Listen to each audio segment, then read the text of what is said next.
बच्चों की बात करते हैं, खासतौर पे उनकी वो डेवलपिंग एज है, जी। जबकि उनका फेस का स्ट्रक्चर डेवलप हो रहा है, उनके मेंटल चीजें काफी सारी डेवलप हो रही हैं। तो उस स्टेज में अगर वो सो नहीं पा रहे हैं रात को या मुंह खोल के सांस ले रहे हैं, तो जी। चेहरे में काफी बदलाव आ जाते हैं। जो बच्चे हैं उनमें खास तौर पे एक साइकोलॉजिकल प्रॉब्लम्स भी आने लगती है, अगर वो लंबे समय तक ये नाक बंद की प्रॉब्लम से ग्रसित रहे। नमस्कार, आप सभी का स्वागत है हमारे आज के पॉडकास्ट में। हमारा आज का पॉडकास्ट का विषय है नाक बंद होना, यानी कि नेज़ल ऑब्स्ट्रक्शन। और इसी विषय में बात करने के लिए हमारे साथ हैं ईएनटी स्पेशलिस्ट डॉक्टर प्रतीक शर्मा, जो कि दिल्ली में प्रैक्टिस करते हैं और एम्स में मेरे सीनियर थे।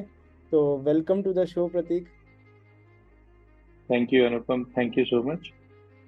और आज के शो में हम जानेंगे डॉक्टर प्रतीक से कि नाक बंद होने के क्या क्या प्रमुख कारण हैं, उनको कैसे ठीक किया जा सकता है। उनकी अपनी प्रैक्टिस नाक और उसके ऑपरेशंस के अराउंड रिवॉल्व करती है। तो मेरे ख्याल में डॉक्टर प्रतीक एक बहुत ही अच्छे माध्यम है जिनके ज़रिए हम ये जान सकते हैं कि नाक बंद होना और उसके संबंधी रोगों के बारे में हम क्या सोचते हैं और कैसे ठीक कर सकते हैं उनको।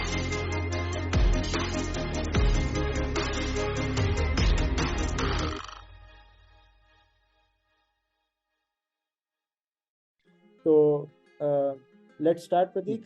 पहला सवाल मेरा आपसे या ये रहे कि नाक जी। बंद होने के प्रमुख कारण क्या क्या हैं। बहुत सारे लोग हमारे पास आते हैं ओपीडी में जो कहते हैं कि मेरे को 2 साल, 4 साल, 10 साल से नाक बंद है, मेरी प्रॉपर मेरे को सांस आ नहीं रहा है। लोग इसको इग्नोर करते हैं अक्सर डे टू डे लाइफ में, और क्योंकि उनकी प्रॉब्लम्स बहुत टाइम से चल रही हैं तो वो इतना सीरियसली इसको लेते भी नहीं हैं। तो आपके हिसाब से क्या हम्म। क्या प्रमुख कारण हैं जिसकी वजह से नाक बंद होती है और इसको हम कैसे ठीक कर सकते हैं? अनुपम, पहले तो मैं यही बताता हूँ कि बच्चों में जो सबसे कॉमन कारण रहता है उसमें हम एडिनॉइड्स की हाइपरट्रॉफी, यानी एडिनॉइड बड़े हो जाना, जो कि नाक के पीछे एक मांस पड़ जाता है, वो होता है।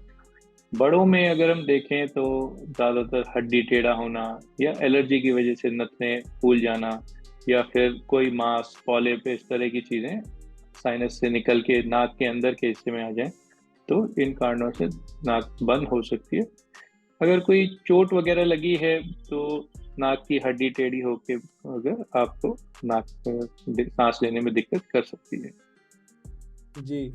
और मेरे ख्याल में अगर नाक में कोई छोटे मोटे इन्फेक्शन रहते हैं तो वो ठीक किए जा सकते हैं दवाइयों के माध्यम से।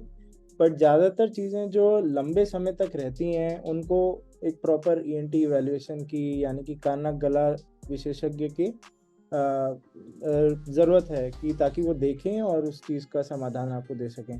तो प्रतीक, इन सारी चीज़ों को किस प्रकार से हम ठीक कर सकते हैं? क्या क्या तरीके हैं इनको ठीक करने के?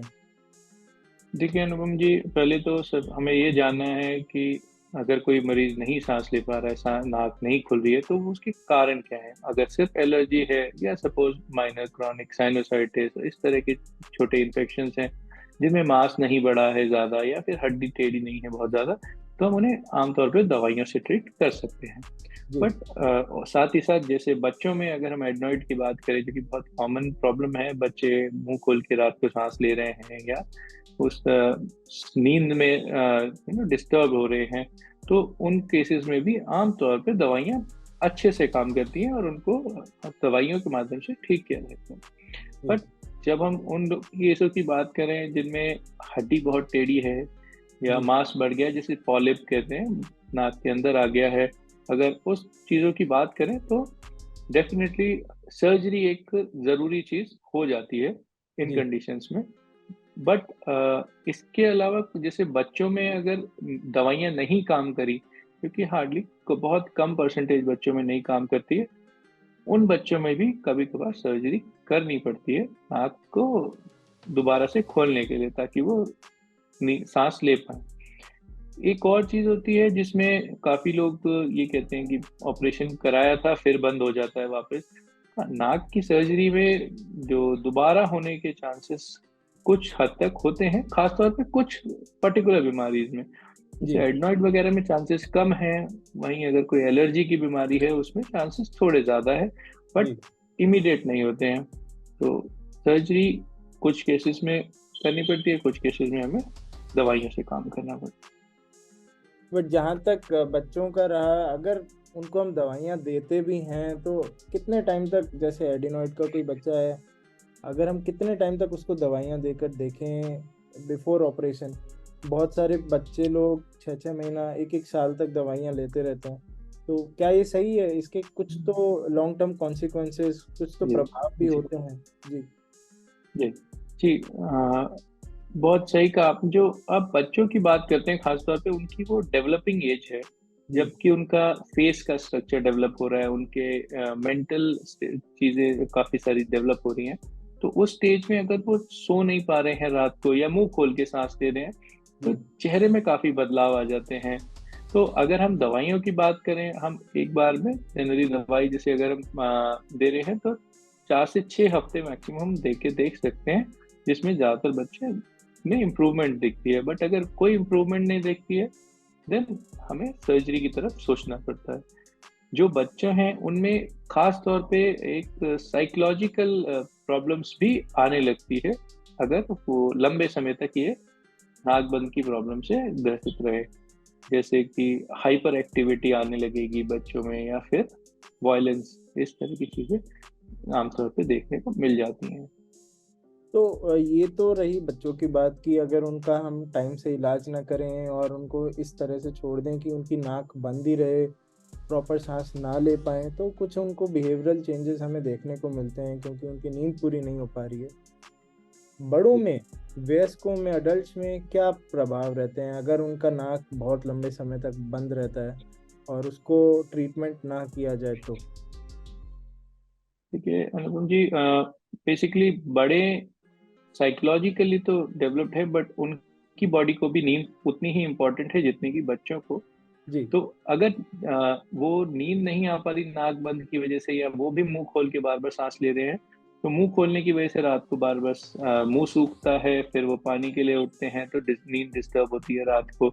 या नाक बंद हो जाती है सडनली, नाक को फिर क्लीन करने के लिए उस तरह से उठते हैं बार बार, तो प्रॉपर उनकी जो 6 से 8 घंटे की नींद होनी चाहिए कॉन्टिन्यूस, वो नहीं हो पाती है। जी जिसके कारण वो डे टाइम स्लीपीनेस होगी शुरू में, या फिर माइनर स्ट्रेस रहेगा, जिसमें आप बेसिकली थकावट फील करेंगे, कोई काम करने का मन नहीं करेगा।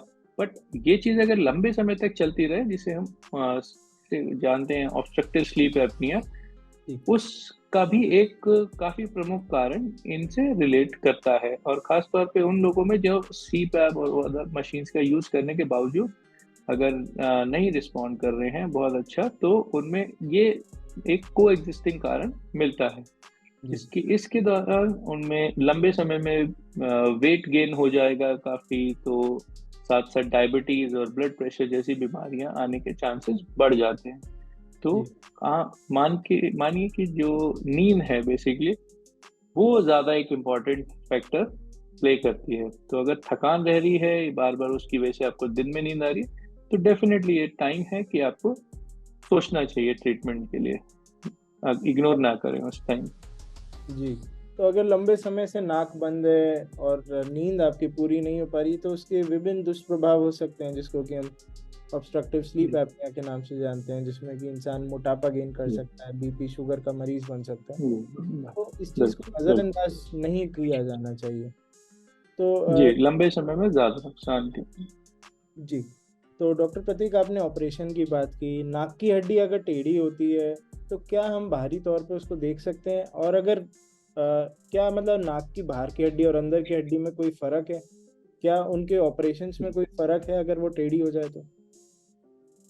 जी, मेरी इस तरह से समझिए कि नाक की 3 हड्डियों की हम बात करते हैं। जैसे ये 2 हड्डियां जो बाहर की शेप के लिए मेनली रिस्पॉन्सिबल होती हैं, और एक होती है पार्टीशन जो बीच की हड्डी है। जी, अगर सिर्फ पार्टीशन आपका एक साइड में टिल्ट है, यानी कि बीच में ना होके किसी एक साइड में हुआ हुआ है, तो आपको नाक बंद होने की शिकायत हो सकती है।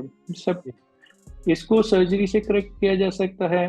आमतौर पे सिर्फ अगर हम सेप्टम यानी कि बीच का रास्ता, पार्टीशन को बीच में ला रहे हैं, तो हमें बाहर की शेप नहीं चेंज करते हैं। अगर हमें बाहर की शेप, इन हड्डियों की भी शेप चेंज करनी है, उनको सेंटर में लाना है, तो उसको राइनोप्लास्टी प्लस सेप्टोप्लास्टी के ऑपरेशन के द्वारा किया जाता है। जी।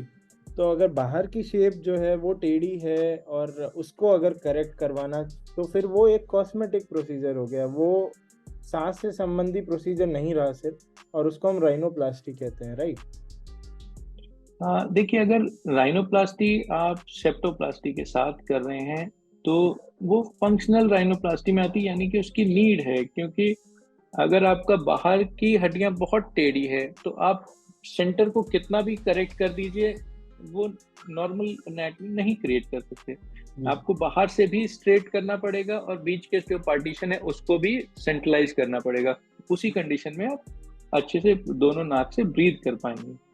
तो इसलिए वो कंडीशन में आप उसको कॉस्मेटिक सर्जरी ना बोल के एक फंक्शनल, यानी कि एक रिक्वायर्ड सर्जरी हो जाती है। जी। तो कहने की बात ये रही कि नाक की जो अभी प्रॉब्लम्स हैं जिनकी वजह से नाक बंद रहती है लंबे समय तक लोगों की, उसके मेडिकल ट्रीटमेंट्स हैं, बट बहुत सारी बीमारियों में सर्जिकल जी ट्रीटमेंट्स की भी रिक्वायरमेंट पड़ती है। जैसे कि नाक जी बड़ी होना, या अगर नाक के अंदर कोई मांस बढ़ा है उसको हम सर्जिकली ऑपरेशन के द्वारा करेक्ट कर सकते हैं। और ये जी ट्रीटमेंट्स आज की डेट में बड़े आसानी से उपलब्ध हैं। और आप अगर अपने नज़दीकी कान नाक गला विशेषज्ञ से, ईएनटी स्पेशलिस्ट से बात करें, तो वो आपको ज़रूर इन ट्रीटमेंट्स के बारे में बता पाएंगे। क्योंकि अगर लंबे समय तक इनका इलाज ना किया जाए, तो ये लॉन्ग टर्म प्रॉब्लम्स, यानी कि लंबे समय तक होने वाली बीमारियां जैसे कि obstructive sleep apnoea, diabetes, BP में कन्वर्ट हो सकती हैं। और अगर कोई प्रॉब्लम ठीक की जा सकती है स्टार्टिंग स्टेज में, तो क्यों नहीं। तो प्रतीक, आखिरी सवाल जाने से पहले हमारे व्यूअर्स के लिए आपका कोई मैसेज, आप कुछ बात बताना चाहते हैं उनको फाइनल? मैं यही कहूंगा, जैसे हमने हमेशा सुना है, prevention is better than cure. तो जी। अगर आप उन बीमारियों को बचा सकते हैं एक छोटी नाक की दवाइयाँ या सर्जरी, जो भी ट्रीटमेंट लेकर, जो लेटर स्टेज में आपको काफ़ी परेशान करती हैं और उनका कोई फिर परमानेंट क्योर नहीं है। जी। अगर आप डायबिटीज़ और हाइपरटेंशन, बीपी की बात करें, तो उनको हम प्रिवेंट कर सकते हैं, प्रोबेबली क्योर कर नहीं सकते हैं। तो it is always better to prevent than cure. बिल्कुल। और ये लाइफस्टाइल डिजीज़ेज़ जो आज की डेट में बढ़ती जा रही हैं, इनका बहुत बड़ा कारण है कि नींद पूरी ना होना, और नाक से संबंधी रुकावट उसका एक प्रमुख कारण है। तो मैं आप सभी से यही गुज़ारिश करूँगा कि अगर आपको ऐसी कोई दिक्कत है, तो आप ज़रूर अपने ईएनटी स्पेशलिस्ट की हेल्प लें। और इसी नोट पे मैं आज का पॉडकास्ट यहाँ समाप्त करूँगा। प्रतीक, बहुत-बहुत धन्यवाद आपका हमसे जुड़ने के लिए। Thank thank you, thank you.